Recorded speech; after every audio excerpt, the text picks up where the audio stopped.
Hello everyone, this is Satvik, and in this video we'll be discussing about a cool tool which is named as CyberChef. So this tool, I've been using this tool since like whenever I started my journey, and as the name suggests, you can see this is the repository of this particular tool. Like, you don't need to clone or you don't need to do anything. I'll do let you know what you can do with this particular tool. So you can see you have a lot of algorithm for encryption, encoding, compression, and as well as the data analysis. So whatever the CTF challenges you pay, mostly you will be greeted with some kind of an encoding, decoding, or encryption or decryption kind of challenges. So this tool will be definitely useful, and you can see I'll always have it in my bookmarks so I can access it easily. So this is just this is just a source code, guys. Okay, so you'll be having a github.io page here, which works on this which uses this particular source code. So you can advantage of GitHub is like you can add a code and you can host it as a website as well, so which is for free as well. So you can see you have some information, like it even have some algorithm encryption like AES, DES and something like that. You have some you can go ahead and see the demo if you want, but I'll be telling you how you can use it simply and easily. So you have some operations here, like you can encode, decode. Okay, you can extract some URLs or IP addresses, mails, domains from some text or some kind of thing, and I'll show you that as well. So without going ahead, like you can even add files as well, which is the size will be approximately like up to 2 GB, I guess you can see, depending upon the browser. So sometimes you might be needing some files to put it. So in those cases, you can do that. So what you can do is, like, guys, you can simply click on the URL here which they are providing. So click on that and you will be created with this particular page. So let me give you a brief. So you can see you have some operations here. So you have a recipe here, you have some input and the output. So let me turn off this auto bake feature. So auto bake in the sense, like, whenever I put input, I'll be getting the output without even clicking the bake. Like, you will be getting used to it, but I want to show you how it works. So let's go ahead and do some base 64 encoding and stuff.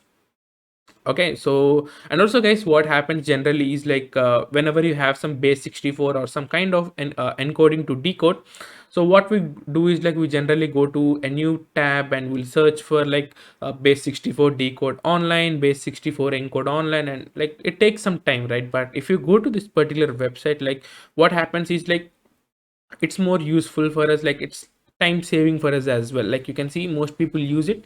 So I'll just put my input here, so Satvik, and if I click on bake here, like you can see I'm getting an base 64 encoded part. Okay, let us assume I want to decode this thing. So I can add some multiple recipes here. Like we have, like, from base 64, I'll add something and I'll click on bake once again. So you can see I'm getting Satvik here. Like, first of all, I'm encoding and then I'm decoding it. So, like, you can add some multiple recipes as well. So that's a good thing. And you can clear the recipes once you're fine, or if you want to stop any disable some operation, you can click on this and you can click on bake. Now you'll be getting this, or you can click on this again, you can enable that and you can click on bake. You're good to go. And if you want to delete all the recipes, you can go ahead and clear the recipe. And you also have some stuff to this particular hashes as well. The only thing is, like, you can create a hash, but you might not be able to crack those hashes. Okay, and also, guys, here the input format is some kind of text, but you can always always have options to input the files and the folders. So you can go ahead and do that stuff. So I'll be showing something for the SHA. For some, let's go with SHA 2. Let's put it here. You can see the size and the round. So SHA, mostly you'll be having some rounds kind of thing. So if I click on bake here, you can see I'm getting some SHA 2 hash. So that's the thing.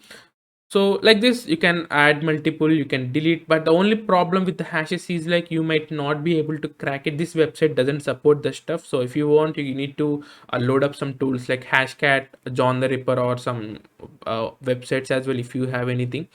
So it might work there, but not currently. And you also have some encryption algorithms. So something like rail fence, I'll guess. Yeah, rail fence cipher encode. So these are some kind of thing. So I'll put some key and I'll put some bake, I'll put some default values. Okay, so you can see it's just adding some stuff, I guess. So it's jumbling. So railfen cipher, you can go ahead and see. Okay, so it will put the values in the zigzag format and it will just add it. That's it.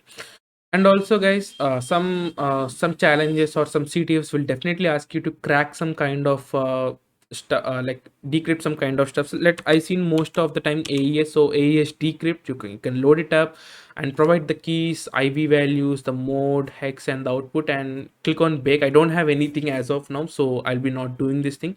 Like this, you can go ahead and you can try a lot of stuff here. So RSA, I guess it won't be there. Yes, RSA, encrypt, decrypt, like whatever you name it, like almost all might be available here.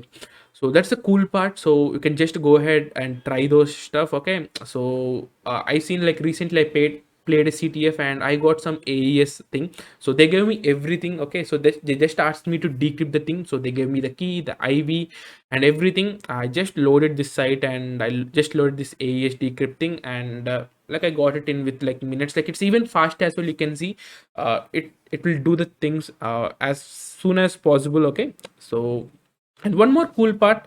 So I got some kind of a header guys here. So now what we have seen is like we encoded, decoded the things. Okay, and we even seen something like encryption, decryption, and we even created some hashes. But now what we'll do is like we got some text here. So this text is nothing but some kind of a mail. So this mail is from TCM. Okay, so which is regarding some PNPT related information, which doesn't disclose any personal information. Okay, so this is just telling me that the week 11 is completed, the PNPT week 11 is completed. I just copied that particular what you call this header, so the email header, and let's see. Let's you have some lot of information. Like if you type extract, okay, let's extract for some IP addresses. And let me click on this, and I can see what type of IP addresses you want. So IPv4 and IPv6, and let me click on bake. You can see we have some a couple of IPv6 addresses and some couple of IPv4 addresses. So like you might be asking like Satvik, when this will be useful. So whenever you're doing some kind of analysis, okay, so sometimes you might be getting some spam emails. So what you can do is like you can just copy some of these mails, like some of these IP addresses. Let me copy this. You can go to something like virus total. Okay, like their website is fine, but you might be getting some spam emails. So in those cases you'll be definitely having some issues. So you can go for search, you can put the IP address and you can hit enter, and you can see whether those are some kind of malicious or not. So it's not malicious. You can go to the details, what it is all about. It's related to something like mail related information. Go to the community and something like that. Okay, so that's the beautiful part. So let me clear this thing once again and let me extract the email addresses. So this might be interesting as well. So let me load this thing, and you can see display total. Let's go ahead, or let me click on bake. Okay, I'll be getting everything. You can see this is my personal mail address, so which is accessible by everyone, I guess. And I have some mails from teachable.com because their website is built on teachable, something like that. And you have some their personal email addresses. Look, even in the bug bounty part you'll be definitely having, like you might not be finding all the mails, okay, of a company, but in those cases you can just extract some mails from the headers as well. So that's a cool part. And you can let me clear this once again, and you can even extract the domains. Okay, domains. So just load this thing. So just drag and drop it here and just click on bake, and you can see these are some domains here. So you can see some domains, and you can even go ahead and you can load something like URLs. So extract the URLs, you can hit on bake. You can see these are some URLs. Okay, so there's something related to file upload, I guess. So if you are into this bug bounty part, you can go ahead and test this stuff, how are these working and something like that. And I think that's it guys. Like you have a lot more stuff as well. Like if you go to some data format, so like you can do through hex, and from hex it's easy. So just load them and you are good to go. To in the sense like to encode, from in the sense like to decode. Okay, so you'll be getting used to it when you use it for a couple of times.